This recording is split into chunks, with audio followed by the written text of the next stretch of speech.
cette méthode, le processus M, est en fait un moyen d'utiliser tout ce que vous avez appris en psychologie essentielle de manière à pouvoir l'utiliser dans la communication interpersonnelle avec les personnes que vous rencontrez, avec lesquelles vous vivez, vous travaillez ou vous rencontrez dans la vie ordinaire.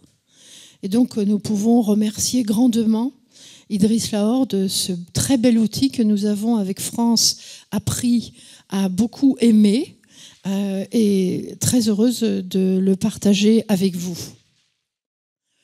Quand on pratique ce processus, en fait, qu'est-ce qu'on fait?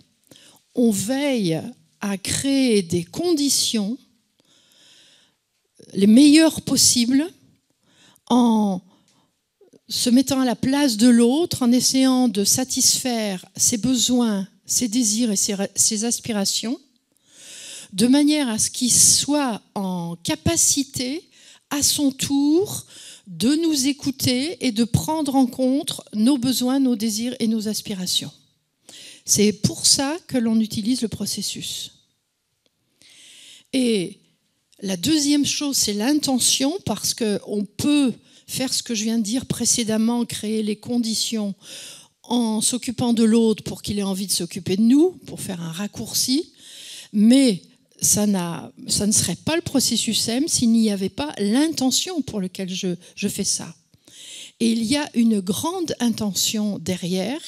L'intention, c'est « Ok, je crée les conditions, mais quoi qu'il arrive, que l'on arrive ou pas à se mettre d'accord à la fin, n'est pas d'ailleurs le plus important, hein.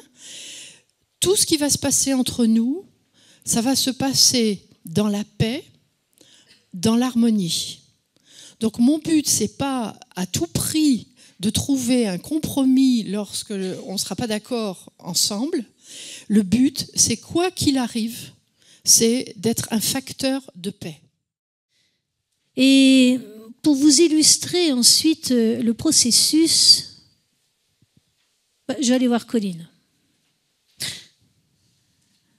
Colline, écoute, là, je suis vraiment à la bourre. J'ai un dossier urgent à faire. Tu pourrais me filer les éléments? Je sais que ce dossier-là, tu avais travaillé dessus l'année dernière. Non, là, je suis débordée. Attends, tu rigoles. J'ai un truc à rendre dans 90 minutes. J'ai pas le temps. Tu vas me demander tes trucs, là, maintenant. Franchement, on pourrait trouver un autre moment quand même, hein. Non, ça n'a pas la tête. Ok. Non, mais pense qu'à elle, cette fille-là, c'est pas possible. Hein. C'est toujours pareil. Elle ne se rend même pas compte du travail que j'ai. C'est toujours pareil avec elle. Hein. Elle pense qu'à elle. C'est simple, elle pense qu'à elle. Et de toute façon, on ne peut jamais rien lui demander. C'est toujours pareil, on se fait remballer. C'est pareil pour moi, mais c'est pareil pour tous les autres de l'équipe. Hein. Croyez-moi. Non, il y en a que pour elle. Mais attention, il s'agit de ne jamais refouler. Jamais refouler. C'est-à-dire qu'on va quand même au bout, au moins jusque-là, de manière à être au clair avec soi, de nommer ce qui vit en soi, les petits moi qui sont actifs à l'intérieur de soi, et on prend une décision en conséquence.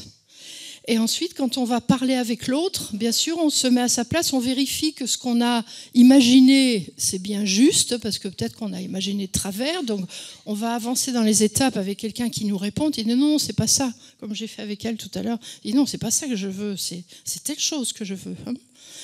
Et on n'oublie pas de s'occuper aussi de ses propres besoins, on les refoule pas non plus.